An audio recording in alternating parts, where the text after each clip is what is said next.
ഈ തെരഞ്ഞെടുപ്പിൽ അത് ക്ലിക്ക് ചെയ്തെങ്കിലും വരാൻ പോകുന്ന തെരഞ്ഞെടുപ്പുകളിൽ ബി.ജെ.പിക്ക് നന്നായിട്ടത് ഉപയോഗിക്കാൻ കഴിയും. കാരണം വളരെ കടുത്ത മതമൗലികവാദമുള്ള ആളുകളാണ് ജമാഅത്തെ ഇസ്ലാമികൾ. മൗദൂദിയുടെ ലക്ഷ്യം തന്നെ ലോകത്തെ മുഴുവൻ ഇസ്ലാമൈസ് ചെയ്യുക എന്നുള്ളതാണല്ലോ. താങ്കളുടെ വാക്കുകൾ എൻ്റെ ഒരു കൺക്ലൂഷൻ ഇതാണ്: അൻവറിനെ സംബന്ധിച്ചിടത്തോളം അദ്ദേഹത്തിന് ആമാശയമേ ഉള്ളൂ, ആശയമില്ല. അതുകൊണ്ട് തന്നെ അദ്ദേഹം 4ാം സ്ഥാനത്തേക്ക് പോകും. അങ്ങനെയാണെങ്കിൽ 3ാം സ്ഥാനം ആർക്കായിരിക്കും? എന്തായാലും ശരി, ആര്യാടൻ ഷൗക്കത്തിനോട് മനസ്സിൽ പക സൂക്ഷിക്കുന്ന ശക്തരായ ഒരു ഗ്രൂപ്പ് ആളുകൾ നിലമ്പൂരുണ്ട്.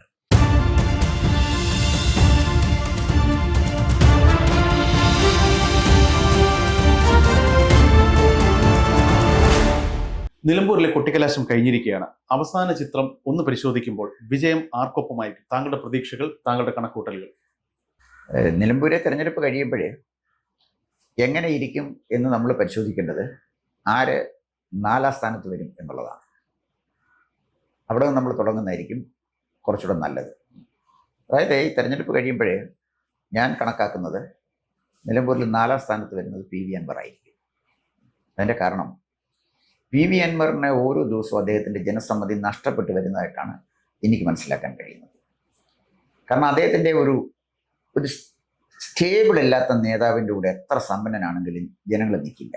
അപ്പോൾ ഈ ഒരു നേതാവ് വോട്ട് പിടിക്കണമെങ്കിൽ കേരളത്തിൽ അദ്ദേഹത്തിൻ്റെ ഒരു നിലപാട് വേണം, ജനങ്ങളെ സമീപിക്കാൻ ഒരു പ്രോഗ്രാം വേണം, ജനങ്ങളെ കൺവിൻസ് ചെയ്യാൻ ഒരു പരിപാടി വേണം.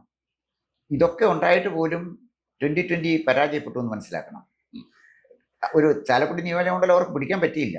2-3 പഞ്ചായത്തുകളിൽ മാത്രമേ നന്നായിട്ട് 2020 പെർഫോം ചെയ്യാൻ പറ്റുള്ളൂ. അത് തന്നെ ഈ CSR ഫണ്ട് നന്നായിട്ട് പമ്പ് ചെയ്തിട്ട് തന്നെയല്ല, പല പഞ്ചായത്തുകളിൽ അവരുണ്ടാക്കിയ മാതൃക എക്സലന്റ് മാതൃകയായിരുന്നു. അത് സമ്മതിച്ചു കൊടുത്തേ പറ്റത്തുള്ളൂ. അതിനകത്ത് സാബുവിൻ്റെ വീക്ഷണം, 2020യുടെ പ്രോഗ്രാം, അതൊക്കെ പഞ്ചായത്തിനെ മാറ്റിമറിച്ചു. ഞാൻ പറഞ്ഞു വന്നത് 3 പഞ്ചായത്ത് 2020 പിടിച്ചിട്ടുണ്ട്. 2020 എന്നൊക്കെ പറഞ്ഞാൽ സാബു ഇല്ലയോ? സാബു മൈനസ് 2020 0 ആണല്ലോ. അതിനകത്ത് പിന്നെ പറഞ്ഞിട്ട് കാര്യമില്ല. അപ്പൊ സാബുവിന് അങ്ങനെ ഒരു അനുകൂലമായ ജനവികാരം അവിടെ ഉണ്ടാക്കിയെടുക്കാൻ കഴിഞ്ഞു. എന്നിട്ടും പരാജയപ്പെട്ടു. അതിന് കാരണം എന്താണെന്ന് ചോദിച്ചു കഴിഞ്ഞാൽ, സാബുവിന് കേരളത്തിലെ പൊതുസമൂഹത്തിനെ കൺവിൻസ് ചെയ്യാൻ പറ്റുന്ന ഒരു പ്രോഗ്രാം മുന്നോട്ട് വെക്കാൻ ഒരു പരിപാടിയില്ല, ഒരു പ്രത്യയശാസ്ത്രമില്ല. പിന്നെ ഇതിലൊക്കെ ഉപരിയായിട്ട് കേരളത്തിലെ ഒരു രാഷ്ട്രീയ പാർട്ടിക്ക് നിലനിൽക്കണമെങ്കിൽ വളർന്നു വരണമെങ്കിൽ ഈ 4 പ്രധാന കമ്മ്യൂണിറ്റികളുടെ ഏതെങ്കിലും ഒന്നിൻ്റെ സപ്പോർട്ട് വേണം. ഒന്നിലത് ജനസംഖ്യ മുന്നിൽ നിൽക്കുന്ന മുസ്ലിം കമ്മ്യൂണിറ്റിയുടെ ആയിരിക്കണം, അവരുടെ ഒന്നിച്ചുള്ള സപ്പോർട്ട് വേണം. അതല്ലെങ്കിൽ ക്രിസ്ത്യൻ കമ്മ്യൂണിറ്റി സപ്പോർട്ട് ചെയ്യണം. അതുമല്ലെങ്കിൽ ഈഴവ കമ്മ്യൂണിറ്റി സപ്പോർട്ട് ചെയ്യണം. അതുമല്ലെങ്കിൽ നായർ കമ്മ്യൂണിറ്റി സപ്പോർട്ട് ചെയ്യണം. ഇവരുടെ സപ്പോർട്ട് ഇല്ലാത്ത ഒരു പൊളിറ്റിക്കൽ പാർട്ടിയും കേരളത്തിൽ വളർന്നിട്ടില്ല. 1-2 സീറ്റുകൾ പിന്നെ ഏതെങ്കിലും ഒരു മുന്നണിയിൽ നിന്ന് വാങ്ങിക്കുന്നതിനപ്പുറത്ത് പൊളിറ്റിക്കലായിട്ട് ഒരു വേരുകൾ വരുന്നില്ല എന്നുള്ളതാണ് എൻ്റെ പ്രശ്നം. അപ്പോൾ അൻവർ 4ാം സ്ഥാനത്ത് ഞാൻ പോകുമെന്ന് പറഞ്ഞതിൻ്റെ കാര്യം, അൻവറിന് അത്ര ഒരു പരിപാടി മുന്നോട്ട് വെക്കാൻ ഇല്ലാത്തത് കൊണ്ട് തന്നെ പഴയ ജനസമ്മതി അൻവറിനില്ല. കാരണം അൻവർ എന്താ പൊതുജനങ്ങളോട് പറയുന്നത്? അൻവർ ഷെയർ ചെയ്യുന്ന കാര്യം അദ്ദേഹം മുഖ്യമന്ത്രിയാകണം. അൻവറിനെ മുഖ്യമന്ത്രിയാക്കാൻ, അതായത് ഒരിക്കലും നടക്കാത്ത ഒരു സ്വപ്നം യാഥാർത്ഥ്യമാകാൻ വേണ്ടി സ്വന്തം വോട്ട് പാഴാക്കി കളയുന്ന വിഡ്ഢികളാണ് നിലമ്പൂരുള്ളത്. അപ്പോൾ അൻവർ 4ാം സ്ഥാനത്തേ വരുള്ളൂ. താങ്കൾ പറയുന്നത് പോലെ അൻവർ 4ാം സ്ഥാനത്ത് എത്തുകയാണെങ്കിൽ അദ്ദേഹത്തിന്റെ രാഷ്ട്രീയ ഭാവി അവിടെ തീർന്നു എന്ന് തന്നെ അനുമാനിക്കേണ്ടി വരും. രാഷ്ട്രീയ ഭാവി അല്ലേ തന്നെ അൻവറിന് കേരള രാഷ്ട്രീയത്തിലെ സ്പേസ് ഇല്ല, നേരത്തെ തന്നെ ഇല്ല. കാരണം ഒരു സ്വന്തം സ്പേസ് ഉണ്ടാക്കിയെടുക്കാൻ കഴിവുള്ള പണമുണ്ട്, അതിനുള്ള ഭാവന വേണം. ആശയങ്ങൾക്കാണല്ലോ അനിശ്ചയ വില. രാഷ്ട്രീയത്തിൽ നിൽക്കുമ്പോൾ രാഷ്ട്രീയത്തിൽ സ്ട്രാറ്റജിക്കാണ് വില. എന്ത് തന്ത്രം, എങ്ങനെ പറഞ്ഞ് ആരെ ജനങ്ങളെ കൂടെ നിർത്തുന്നതിന് എന്ത് തന്ത്രമാണ് സ്വീകരിക്കുന്നത്, അത്ര ഒരു സമീപനമേ അൻവറിനില്ല. അൻവർ ജയിച്ചു വന്ന എങ്ങനെയാണ്? സ്വതന്ത്രമായിട്ടല്ലല്ലോ, മുന്നണിയിൽ നിന്നല്ലേ ജയിച്ചത്. അപ്പൊ അൻവറിനെ സംബന്ധിച്ചിടത്തോളം അൻവറിന് അത്തരം ഒരു പേഴ്സണാലിറ്റി അല്ല, അദ്ദേഹത്തിന് അതിന് സ്പേസും ഇല്ല. താങ്കളുടെ വാക്കുകൾ എൻ്റെ ഒരു കൺക്ലൂഷൻ ഇതാണ്: അൻവറിനെ സംബന്ധിച്ചിടത്തോളം അദ്ദേഹത്തിന് ആമാശയമേ ഉള്ളൂ, ആശയമില്ല. അതുകൊണ്ട് തന്നെ അദ്ദേഹം 4ാം സ്ഥാനത്തേക്ക് പോകും. അങ്ങനെയാണെങ്കിൽ 3ാം സ്ഥാനം ആർക്കായിരിക്കും? 3ാം സ്ഥാനം തീർച്ചയായിട്ടും ബി.ജെ.പിക്ക് തന്നെ വരും. കാരണം ഞാൻ ഈ കാണുന്നത് അൻവർ ബി.ജെ.പിയേക്കാൾ വോട്ട് പിടിക്കുമോ, അതാണ് അൻവറിന് മുന്നേ വരുന്ന വലിയൊരു വെല്ലുവിളി. ബി.ജെ.പിയേക്കാൾ അൻവർ വോട്ട് പിടിച്ചാൽ അത് ബി.ജെ.പിക്കും ഒരു നാണക്കേടാണ്. കാരണം രാഷ്ട്രീയമായിട്ട് അവർക്കൊരു നഷ്ടമാണ്. അൻവർ എന്ന് പറഞ്ഞ ഒരാളുടെ പിന്നിലോട്ട് ബി.ജെ.പി പോയി എന്ന് പറയുന്ന അവർക്ക് ഒരു പരിമിതിയല്ലേ. അതുകൊണ്ട് ബി.ജെ.പിയെ സംബന്ധിച്ചിടത്തോളം ഈ തെരഞ്ഞെടുപ്പിന് പല മാനങ്ങളുണ്ട്. അതിലേറ്റവും പ്രധാനപ്പെട്ട ഒരു മാനം, ഈ തെരഞ്ഞെടുപ്പിൽ അത് ക്ലിക്ക് ചെയ്തെങ്കിലും വരാൻ പോകുന്ന തെരഞ്ഞെടുപ്പുകളിൽ ബി.ജെ.പിക്ക് നന്നായിട്ടത് ഉപയോഗിക്കാൻ കഴിയും. കാരണം വളരെ കടുത്ത മതമൗലികവാദമുള്ള ആളുകളാണ് ജമാഅത്തെ ഇസ്ലാമികൾ. മൗദൂദിയുടെ ലക്ഷ്യം തന്നെ ലോകത്തെ മുഴുവൻ ഇസ്ലാമൈസ് ചെയ്യുക എന്നുള്ളതാണല്ലോ. അപ്പോൾ അവരുടെ തന്നെ സ്റ്റുഡൻസ് ഇസ്ലാമിക് മൂവ്മെന്റ് സിമി, അവര് ഇന്ത്യയുടെ മോചനം ഇസ്ലാമിലൂടെ എന്ന് പറയുന്നത് SIOU അതൊക്കെ തന്നെയാണ്. അപ്പൊ കഴിഞ്ഞ ദിവസം അവര് പിന്നെ ഒരു പ്രകടനം നടത്തി വിമാനത്താവളത്തിലേക്ക്, എയർപോർട്ടിലേക്ക്. അവര് പിന്നെ പിന്നെ ഹാനിയുടെയും പിന്നെ അതുപോലെ തന്നെ പിന്നെ മൗദൂദിയുടെയും ഒക്കെ ചിത്രങ്ങളാണ് അവർ കൊണ്ടു നടന്നിട്ടുണ്ട്. അപ്പൊ അതൊരു ഈ ജനങ്ങൾ ഇതെല്ലാം കണ്ടുകൊണ്ടിരിക്കുകയല്ലേ. അപ്പൊ ജനങ്ങളിൽ ഇതൊരു ഭീതിയാണ് ഉണ്ടാക്കുന്നത്. ഇത് കുഴപ്പമാണല്ലോ, നമ്മൾ ഒന്നും ചെയ്യുന്നില്ലെങ്കിൽ, നമ്മൾ ഡിഫെൻഡ് ചെയ്യാൻ നമ്മൾ എടുത്തില്ലെങ്കിൽ, അത്യാവശ്യം വന്നാൽ ആയുധം എടുക്കാൻ നമ്മൾ തയ്യാറായില്ലെങ്കിൽ നമുക്ക് ജീവിക്കാൻ പറ്റില്ലല്ലോ എന്നൊരു ആശങ്ക ജനങ്ങളിൽ ഉണ്ടാക്കും. അവരെയാണ് കോൺഗ്രസ് കൂട്ടുപിടിച്ചിരിക്കുന്നത്. അതിന് വലിയ വില കോൺഗ്രസ് കൊടുക്കേണ്ടി വരും എന്നുള്ളത് ഈ തെരഞ്ഞെടുപ്പ് കഴിയുമെന്ന് നമുക്ക് മനസ്സിലാവും. പക്ഷേ താങ്കൾ പറയുന്നതിന്റെ ഒരു രത്നചുരുക്കം, നിലമ്പൂരിൽ ഒരു ഹൈന്ദവ കൺസോളിഡേഷൻ BJPക്ക് അനുകൂലമായി ഫോം ചെയ്യുന്നു അല്ലെങ്കിൽ ചെയ്തു എന്നാണ്. BJPക്ക് അനുകൂലമായിട്ട് പെട്ടെന്നൊരു ഹൈന്ദവ കൺസൾട്ടേഷൻ അങ്ങനെ വരുമെന്ന് ഞാൻ കരുതുന്നില്ല.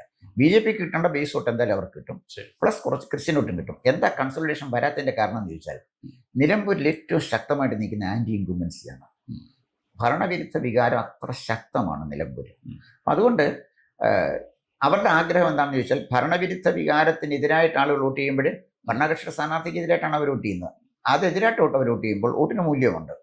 അതുകൊണ്ട് അവരുടെ ശത്രുവിനെ അവർ തോൽപ്പിക്കാൻ ഏറ്റവും ശക്തനായ എതിരാളിക്കായിരിക്കും അവർ വോട്ട് ചെയ്യുന്നത്. അതുകൊണ്ടാണ് ആര്യൻ ഷൗക്കത്തിന് ആ വോട്ട് കിട്ടുമെന്ന് ഞാൻ പറഞ്ഞതിന്റെ കാര്യം. ഓക്കെ, അതിലേക്ക് നമുക്ക് വരാം. ഇപ്പൊ താങ്കൾ പറയുന്ന 3ാം സ്ഥാനം എന്ന് പറയുന്നത് BJPക്കാണ്. ഓക്കെ, എന്തായാലും രാജീവ് ചന്ദ്രശേഖരനെ സംബന്ധിച്ചിടത്തോളം അതൊരു നേട്ടമായി മാറും. അങ്ങനെയാണെങ്കിൽ നമുക്ക് തൊട്ടടുത്ത ലെവലിലേക്ക് പോയാൽ രണ്ടാമത് ആരായിരിക്കും എത്തുക? 2ാം സ്ഥാനം സ്വരാജ് വരും. അതിനെ സർക്കം എന്നുള്ളൊരു കാര്യമില്ല, ആരോട് ചോദിച്ചാൽ അതറിയാമല്ലോ 2ാം സ്ഥാനം സ്വരാജ് വരും എന്നുള്ളത്. ഈ ഭരണവിരുദ്ധ വികാരം അതിശക്തമായി നിൽക്കുമ്പോഴും 2ാം സ്ഥാനം അദ്ദേഹം നിലനിർത്തും എന്നാണ് പറയുന്നത്, അല്ലെങ്കിൽ 2ാം സ്ഥാനം ഉറപ്പാണ്? അതിന്റെ കാര്യം വെച്ചാലേ, മലപ്പുറം ജില്ലയിൽ മാർക്സിസ്റ്റ് പാർട്ടിക്ക് ഏറ്റവും ശക്തമായ സംഘടനാ സംവിധാനമുള്ള നിയോജകമണ്ഡലം നിലമ്പൂരാണ്. നമ്പർ 1 നിലമ്പൂരാണ്. ബാക്കിയെല്ലാം ലീഗിൻ്റെയിലാണ്. നിലമ്പൂരേ ഉള്ളൂ അവർക്കൊരു അത്ര ശക്തമായിട്ടൊരു തെരഞ്ഞെടുപ്പ് രംഗത്ത് വരാൻ പറ്റുന്നത്. അപ്പം പിന്നെ മാർക്സിസ്റ്റ് പാർട്ടിയുടെ ഒരു വലിയ നേട്ടം എന്ന് പറയുമ്പോഴേ, ഇന്ത്യയിലെ മറ്റ് ഇതര പാർട്ടികൾ, കേരളത്തിലെ ഇതര പാർട്ടികൾക്ക് ഇല്ലാത്തൊരു സംവിധാനം, അവർക്ക് ശക്തമായൊരു കേഡർ സംവിധാനമുണ്ട്. കേഡർ സംവിധാനം ദുർബലമായിക്കൊണ്ടിരിക്കുന്നു എന്നുള്ളത് വേറൊരു വശം, ഞാൻ അതിലേക്ക് പോകുന്നില്ല. പക്ഷെ നിലവിൽ ശക്തമായ കേഡർ സംവിധാനം മാർക്സിസ്റ്റ് പാർട്ടിക്കുണ്ട്. ആ കേഡർ നന്നായിട്ട് പ്രവർത്തിക്കുന്നതിൻ്റെ ഏറ്റവും നല്ല ഉദാഹരണമാണ് സ്വരാജിന് കിട്ടിയ സ്വീകരണങ്ങൾ. സ്വരാജിന് കിട്ടിയ റെയിൽവേ സ്റ്റേഷൻ സ്വീകരണം, അതുപോലെ തന്നെ പൊതുസമൂഹത്തിൽ കിട്ടുന്ന സ്വീകരണം. അപ്പോൾ അത് ഒരു റോട്ടിൽ സ്റ്റൈലാണ്. കോർണർ മീറ്റിംഗ് ചെല്ലുന്നു, നേരത്തെ തന്നെ നിശ്ചയിച്ചിരിക്കുന്ന ആളുകൾ ഹാരമണിയിക്കുന്നു, അതിനു മുമ്പ് വന്ന് പിന്നെ ആളുകൾ സ്ഥാനാർത്ഥിയെ സ്തുതിച്ചുകൊണ്ട് പ്രസംഗിക്കുന്നു. ഇതൊക്കെ സെറ്റ് പ്രോഗ്രാം, സ്റ്റേജ് മാനേജറാണിത്. അത് കറക്റ്റായിട്ട് അവർ വെച്ചിട്ടുണ്ട്. അത് പക്ഷേ ഫലപ്രദമായിട്ട് നടത്താൻ മാർക്സിസ്റ്റ് പാർട്ടിക്ക് കഴിയും. അപ്പോൾ ശക്തമായ സംഘടനാ സംവിധാനമുള്ള മാർക്സിസ്റ്റ് പാർട്ടി ആ സംഘടനാ സംവിധാനത്തിലൂടെ തന്നെ ഭരണവിരുദ്ധ വികാരം പരമാവധി കുറച്ചു കൊണ്ടുവരാൻ അവരെല്ലാ ശ്രമങ്ങളും നടത്തും. അപ്പോൾ അതുകൊണ്ട് സ്വരാജിനെ സംബന്ധിച്ചിടത്തോളം സ്വരാജ് തീർച്ചയായിട്ടും നന്നായിട്ട് പെർഫോം ചെയ്യും തന്നെയാണ്. 2ാം സ്ഥാനത്ത് എത്തും തീർച്ചയായിട്ടും. പക്ഷെ അങ്ങനെ വരികയാണെങ്കിൽ സ്വരാജ് എന്ന് നേരത്തെ അൻവറിന്റെ കാര്യം പറഞ്ഞതുപോലെ, സ്വരാജ് എന്ന് പറയുന്ന നേതാവിന്റെ അവസാനമായിരിക്കും. കാരണം തുടർച്ചയായ 2 തോൽവികൾ എന്ന് പറയുന്നത് അദ്ദേഹത്തിന്റെ രാഷ്ട്രീയ ഭാവി തന്നെ ഒരു ചോദ്യചിഹ്നത്തിലാക്കും എന്ന് അദ്ദേഹത്തോടൊപ്പം നിൽക്കുന്ന ആൾക്കാർ തന്നെ പറയുന്നു. താങ്കൾക്ക് യോജിക്കും? അല്ല, അതിനകത്ത് ഈ കഴിഞ്ഞ 2021 തെരഞ്ഞെടുപ്പിൽ LDFന്റെ സ്ഥാനാർത്ഥികളായിട്ട് നിന്നിരുന്ന ആളുകളിൽ 99 പേര് ജയിച്ചില്ലേ?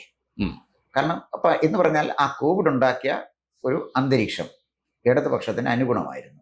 അത് ഫലപ്രദമായിട്ട് ഉപയോഗിക്കാൻ ഇടതുപക്ഷത്തിന് കഴിയുകയും ചെയ്തു. അവർ നിർത്തിയ സ്ഥാനാർത്ഥികൾ 99 പേര് ജയിക്കുകയും ചെയ്തു. പക്ഷെ ആലോചിച്ച് നോക്കണം, ആദ്യത്തെ പിന്നെ പിണറായി സർക്കാർ, 1ാം പിണറായി സർക്കാർ ഒരുപാട് വിവാദങ്ങളിൽ ചെന്ന് വിട്ടു. പക്ഷെ എങ്കിലും അതിനെ അതിജീവിക്കാൻ കമ്മ്യൂണിസ്റ്റ് പാർട്ടി കഴിഞ്ഞത് ഒന്ന് കോവിഡിന്റെ അനുകൂലമായ സാഹചര്യം, കോവിഡ് മാത്രമാണെന്ന് പറയാൻ പറ്റില്ല, ആ അനുകൂല സാഹചര്യങ്ങളെ ഫലപ്രദമായിട്ട് ഉപയോഗിക്കാൻ പറ്റുന്ന ട്രെയിൻഡ് കേഡർ മാർക്സിസ്റ്റ് പാർട്ടിക്കുണ്ട്. അത് അവർ ഉപയോഗിച്ചു. എന്നിട്ടും തൃപ്പൂണിത്തറ സ്വരാജ് തോറ്റു. സ്വരാജ് തോറ്റു എന്ന് പറഞ്ഞാലേ തോൽപ്പിച്ചതാണെന്ന് പറയുന്നു. അല്ല, ആര് തോൽപ്പിച്ചു? ജനം തോൽപ്പിച്ചാണ്, അല്ല കമ്മ്യൂണിസ്റ്റുകാർ തോൽപ്പിച്ചല്ല, ജനം തോൽപ്പിച്ചാണ്. CPM-കാർ തന്നെ തോൽപ്പിച്ചു എന്നുള്ള ഒരു CPM-കാർ തോൽപ്പിച്ച സ്ഥാനാർത്ഥികളുണ്ട്. എനിക്കറിയില്ല. സ്വരാജിന്റെ കാര്യത്തിൽ CPM അത്ര ശക്തമായി തോൽപ്പിച്ചു എന്ന് ഞാൻ കരുതുന്നില്ല. എന്തായാലും ഉദാഹരണത്തിന് കോന്നി MLA ആയിരുന്ന A. പത്മകുമാർ, പിന്നീട് ദേവസ്വം ബോർഡ് പ്രസിഡന്റ്, അദ്ദേഹം രാജീവ് ഗാന്ധിയുടെ മരണമുണ്ടാക്കിയ സഹതാപ തരംഗത്തെ പോലും അതിജീവിച്ചുകൊണ്ട് ജയിച്ചു വന്ന ആളാണ് പത്മകുമാർ. പത്മകുമാർ അടുത്ത ഇലക്ഷൻ വന്നപ്പോഴത്തേക്ക് പത്മകുമാറിനെ തോൽപ്പിച്ച പാർട്ടിയാണ്. കാരണം ഞാൻ അന്ന് മാർക്സിസ്റ്റ് പാർട്ടി പ്രവർത്തകനാണ്. മാർക്സിസ്റ്റ് പാർട്ടി സ്വന്തം സ്ഥാനാർത്ഥിയെ തോൽപ്പിക്കാൻ എങ്ങനെയാണ് പ്രവർത്തിക്കുന്നതെന്ന് എനിക്കറിയാം. കാരണം ഞാൻ അതിൻ്റെ ഭാഗമായിരുന്നു. തോൽപ്പിക്കാൻ ശ്രമിച്ചില്ല ഞാൻ, പക്ഷേ ചുറ്റും നിൽക്കുന്ന ആളുകൾ തോൽപ്പിക്കാൻ ശ്രമിച്ചത് ഞാൻ കണ്ടാണ്. ഒരു ചെറിയ ഉദാഹരണം പറയാം. ഈ തോൽപ്പിച്ചോന്ന് ചോദിച്ചുകൊണ്ടാണ് ഞാനിത് പറയുന്നത്. ഒരു തെരഞ്ഞെടുപ്പ് പര്യടനത്തിനായിട്ട് ഞാൻ ഫുൾ ടൈം പത്മകുമാറിൻ്റെ കൂടെ ഉണ്ട്. തെരഞ്ഞെടുപ്പിൻ്റെ ചുക്കാൻ പിടിച്ചതിൽ ഒരാൾ ഞാനായിരുന്നു. അപ്പോൾ ഒരിടത്ത് ചെന്നപ്പോഴേ, ഇപ്പോൾ അദ്ദേഹം വളരെ പ്രമുഖനായ ഒരു നേതാവുണ്ട്, അദ്ദേഹത്തിൻ്റെ പേര് ഞാൻ പറയുന്നില്ല. അപ്പോൾ വണ്ടിയിൽ ഇരുന്നുകൊണ്ട് എന്നോട് പറഞ്ഞു, സാറേ, പത്മകുമാർ കഴിഞ്ഞ തെരഞ്ഞെടുപ്പിൽ നിന്നപ്പോഴേ ജയിപ്പിക്കേണ്ടത് നമ്മുടെ ആവശ്യമായിരുന്നു. പക്ഷേ ഈ തെരഞ്ഞെടുപ്പിൽ പത്മകുമാർ ജയിക്കേണ്ടത് പത്മകുമാറിൻ്റെ ആവശ്യമാണ്. വളരെ ആഴത്തിൽ എന്നെ സ്പർശിച്ച ഒരു വാചകമാണത്. എനിക്ക് മനസ്സിലായി സംഗതി കുഴയുകയാണെന്നുള്ളത്. അപ്പോൾ കമ്മ്യൂണിസ്റ്റ് പാർട്ടിക്ക് വലിയ മുൻതൂക്കമുള്ള 2 മണ്ഡലങ്ങളാണ് കലഞ്ഞൂരും കൊടുവണ്ണൂരും. അവിടെ എണ്ണപ്പോഴാണ് കമ്മ്യൂണിസ്റ്റ് പാർട്ടി ജയിക്കുന്നത്. പക്ഷേ അവിടാണ് പത്മകുമാർ പുറകോട്ട് പിന്നീട്. ഞാൻ പറഞ്ഞു വന്നത്, കമ്മ്യൂണിസ്റ്റ് പാർട്ടി പ്രവർത്തകർ എങ്ങനെ സ്വന്തം സ്ഥാനാർത്ഥിയെ തോൽപ്പിക്കാൻ പ്രവർത്തിക്കും. ഞാൻ അതിൻ്റെ വിശദാംശങ്ങളിലേക്കൊന്നും പോകുന്നില്ല, അത് ശരിയുമല്ലാത്തതുകൊണ്ട്. അപ്പോൾ എന്ന് പറഞ്ഞ പോലെ തൃപ്പൂണിത്തറ അത്ര ഒരു വർക്ക് നടന്നോ ഇല്ലയോ എന്ന് ചോദിച്ചാൽ എനിക്കത് ഉറപ്പായിട്ട് പറയാൻ പറ്റില്ല. പാർട്ടിക്ക് അനഭിമതനായിരുന്നു സ്വരാജ് എങ്കിൽ, അത് പാർട്ടിക്ക് അവരുടെ ചോദിച്ചെങ്കിലും നമുക്ക് അറിയത്തുള്ളൂ. എങ്കിൽ തീർച്ചയായിട്ടും ഈ സ്വരാജിനെ കാല് വരാനുള്ള സാധ്യത വളരെ കൂടുതലുണ്ട്. മനസ്സിലായി. ഇത് 2ാം സ്ഥാനം വരെ എത്തിക്കഴിഞ്ഞ സ്ഥിതിക്ക് ഇനിയിപ്പോൾ 1ാം സ്ഥാനം ആര് എന്നുള്ളൊരു ചോദ്യത്തിന് പ്രസക്തിയില്ല. എന്നാലും താങ്കൾ തന്നെ പറയുക, താങ്കളുടെ ഒരു അനുമാനത്തിൽ ആരായിരിക്കും നിലമ്പൂരിൽ കപ്പടിക്കുക? നിലമ്പൂർ ഡെഫിനറ്റാണ് ആര്യാടൻ ഷൗക്കത്തെ ജയിക്കത്തുള്ളൂ. അതിൻ്റെ കാര്യം അത് വളരെ ലളിതമാണ്. നമ്മൾ 2+2=4 ഇനി ഞാൻ കൂട്ടിയാലും അനീഷ് കൂട്ടിയാലും നമുക്ക് വളരെ സബ്ജക്റ്റീവായിട്ട് പറയാം. 23-ാം തീയതി തെരഞ്ഞെടുപ്പിന്റെ ഫലം വരുന്ന വരെ നമുക്ക് ഇഷ്ടമുള്ള സ്ഥാനാർത്ഥിയെ ജയിപ്പിക്കാനുള്ള അവകാശം എല്ലാം ഉണ്ട്. നമുക്ക് 12 തന്നിട്ടുണ്ടല്ലോ. 23-ാം തീയതി വോട്ട് എണ്ണുന്ന സമയം, അന്ന് വെളുപ്പിനെ 4 മണിക്ക് വേണമെങ്കിലും ജയിപ്പിക്കാന്നുണ്ട്. ഈ ഡിക്ലെയർ ചെയ്യുമ്പോഴേ വെളുപ്പിനെ നമുക്ക് തോൽപ്പിക്കാൻ ഒക്കുന്നത്. അതുകൊണ്ട് അത് വലിയ കാര്യമില്ല. എത്ര പ്രചരണം നടത്തിയാലും ഈ ഒരു സ്ഥാനാർത്ഥിയെ ജയിപ്പിക്കാൻ സർക്കാർ തല അല്ലെങ്കിൽ സർക്കാർ വിലാസം പ്രചരണം കൊണ്ട് പറ്റില്ല. അങ്ങനെ പറ്റുമായിരുന്നു എങ്കിൽ തൃക്കാക്കര ഉമാ തോമസിന് തോൽപ്പിക്കാൻ പറ്റണമായിരുന്നു. കാരണം അവർക്കെതിരായിട്ട് സ്ഥാനാർത്ഥിക്ക് ഒരു ആന്റി ഇൻകുമൻസി ഇല്ല. കാരണം അദ്ദേഹം ഒരു ഡോക്ടറാണ്, പ്രശസ്തനായ ഡോക്ടറാണ്. അദ്ദേഹത്തിനോട് ആർക്കും എതിര് തോന്നേണ്ട കാര്യമൊന്നുമില്ലല്ലോ. അപ്പോൾ അദ്ദേഹത്തിനോട് എതിര് തോന്നിയത് അദ്ദേഹത്തിൻ്റെ സ്ഥാനാർത്ഥിത്വമാണ്. അതിനെതിരെ ജനങ്ങൾ വോട്ട് ചെയ്തു. നല്ലൊരു ഡോക്ടർ മോശം സ്ഥാനാർത്ഥിയാണെന്ന് നമുക്ക് പറയാൻ പറ്റില്ലല്ലോ. നല്ല ആളുകളല്ലേ തെരഞ്ഞെടുപ്പിന് വരേണ്ടത്. സ്ഥാനാർത്ഥിയൊക്കെ നല്ലത് തന്നെ. പക്ഷേ ജനം വോട്ട് ചെയ്തത് ഭരണവിരുദ്ധ വികാരമാണ് അവിടെ പ്രകടമായത്. ഓക്കെ, ഇവിടെ ആര്യാടനെ സംബന്ധിച്ചിടത്തോളം അദ്ദേഹത്തിന് അത്തരത്തിലുള്ള ഫാക്ടേഴ്സ് ഒന്നും എല്ലാ തരത്തിലും എല്ലാം കൊണ്ടും അദ്ദേഹത്തിന് അനുകൂലമാണെന്നാണ് താങ്കൾ പറഞ്ഞത്. അനുകൂലമാണ്. പക്ഷേ അതിൻ്റെ അകത്ത് വേറെ പ്രശ്നമുള്ളതെന്ന് വെച്ചാൽ പാർട്ടിക്കകത്തുള്ള തമ്മിലടിയുണ്ട്. അല്ല, കോൺഗ്രസിനകത്ത് തമ്മിലടിയേക്കാൾ കൂടുതൽ വരുന്ന ഒരു പ്രോബ്ലം, ആര്യാടൻ പ്രതീക്ഷിക്കുന്ന വോട്ടുകൾ ജമാഅത്തെ ഇസ്ലാമിയുടെ ആര്യാടന് കിട്ടില്ല. അതാണ് ഒരു പ്രധാനപ്പെട്ട പ്രശ്നം. അപ്പം ജമാഅത്തെ ഇസ്ലാമിക്ക് കുറച്ച് വോട്ടുണ്ടാവും. ശരി. കാരണം ഈ ആര്യാടൻ മുഹമ്മദ് ഒരു മതേതരത്വത്തിൻ്റെ വക്താവാണ്. അദ്ദേഹം തീവ്രവാദത്തിനെ കടുത്ത ഭാഷയിൽ വിമർശിക്കുകയും എതിർക്കുകയും ചെയ്യുന്ന ആളാണ്. ഷൗക്കത്തിൻ്റെ നിലപാട് തന്നെയാണ്. അദ്ദേഹം എടുത്ത സിനിമ പാഠം എന്നൊരു വിലാപമായാലും ശരി, മറ്റു പല ചിത്രങ്ങളായാലും ശരി, കലാപങ്ങൾക്കപ്പുറം, അങ്ങനെ എന്തോ വിലാപങ്ങൾക്കപ്പുറം, അപ്പോൾ അത്തരം സിനിമകളൊക്കെ എടുത്ത ആളാണ്. അപ്പോൾ ആര്യാടനെ വളരെയധികം പുരോഗമന ചിന്താഗതിയുള്ള ഒരു സ്ഥാനാർത്ഥിയാണ്. സത്യത്തിന് ആര്യാടൻ ഷൗക്കത്ത് അവിടെ സ്ഥാനാർത്ഥി അവൻ്റെ ഇടതുപക്ഷത്തിൻ്റെയാണ്. കാരണം എന്താ പറയുക, ആര്യാടൻ്റെ ഒരു ലെവൽ അതാണ്. ആര്യാടൻ്റെ നിലപാടുകൾ കുറച്ചുകൂടെ ചേർന്ന് പോകുന്ന, ഇടതുമായിട്ട് ചേർന്ന് പോകുന്ന, അതാണ് ഞാൻ പറഞ്ഞത്. എന്തായാലും ശരി, ആര്യാടൻ ഷൗക്കത്തിനോട് മനസ്സിൽ പക സൂക്ഷിക്കുന്ന ശക്തരായ ഒരു ഗ്രൂപ്പ് ആളുകൾ നിലമ്പൂരുണ്ട്. അവർ പണ്ടുകൊണ്ടായിരുന്നു. അവർ ആര്യാടൻ ഷൗക്കത്തിനെ തോൽപ്പിക്കാൻ ശ്രമിച്ചിട്ടുമുണ്ട്, അത് പരാജയപ്പെടുകയും ചെയ്തു. പക്ഷേ ഈ തെരഞ്ഞെടുപ്പിൽ മുസ്ലിം ലീഗ് എന്ത് വില കൊടുത്തും ആര്യാടൻ്റെ കൂടെ നിൽക്കും. ആര്യാടൻ്റെ വിജയം മുസ്ലിം ലീഗിന് അനിവാര്യമാണ്. UDF തകരാതെ നോക്കേണ്ടത് മുസ്ലിം ലീഗിൻ്റെ നിലനിൽപ്പിന് ആവശ്യമാണ്. അതുകൊണ്ട് ഈ സ്വരാജിന് ചട്ടപ്പടി സ്വീകരണങ്ങൾ, ചട്ടപ്പടി പ്രചരണം അതെല്ലാം നടക്കും. പക്ഷേ വോട്ടും ചട്ടപ്പടിയേ കിട്ടത്തുള്ളൂ. കാരണം മാർക്സിസ്റ്റ് പാർട്ടി മെമ്പർമാരൊക്കെ സ്വരാജിന് തന്നെ വോട്ട് ചെയ്യും, വേറെ ഒന്നും വോട്ട് ചെയ്യത്തില്ല. പക്ഷെ പൊതുസമൂഹത്തിൻ്റെ വോട്ട് സ്വരാജിന് കിട്ടാനുള്ള സാധ്യത കുറവാണ്. അതുകൊണ്ട് തന്നെ ആര്യാടൻ ഷൗക്കത്ത് ഈ തെരഞ്ഞെടുപ്പിൽ ജയിക്കുമെന്നാണ് എൻ്റെ നിഗമനം. മനസ്സിലായി. അപ്പോൾ ഏതായാലും ജനങ്ങളുടെ വിധി എന്താണെന്ന് അറിയാൻ ശേഷിക്കുന്നത് ഏതാനും ദിവസങ്ങൾ മാത്രമാണ്. നമുക്ക് നോക്കാം ജനവിധി എന്താണെന്നുള്ളത്. അതിനുശേഷം ചർച്ചകളാവാം. കൂടുതൽ വാർത്തകളും വിശേഷങ്ങളും നേരിട്ട് ലഭിക്കാൻ ജനങ്ങളിൽ നിന്ന് ജനങ്ങളിലേക്ക് ജനഭൂമി ന്യൂസ് സബ്സ്ക്രൈബ് ചെയ്യൂ. ബെൽ ബട്ടൺ അമർത്താനും മറക്കരുത്.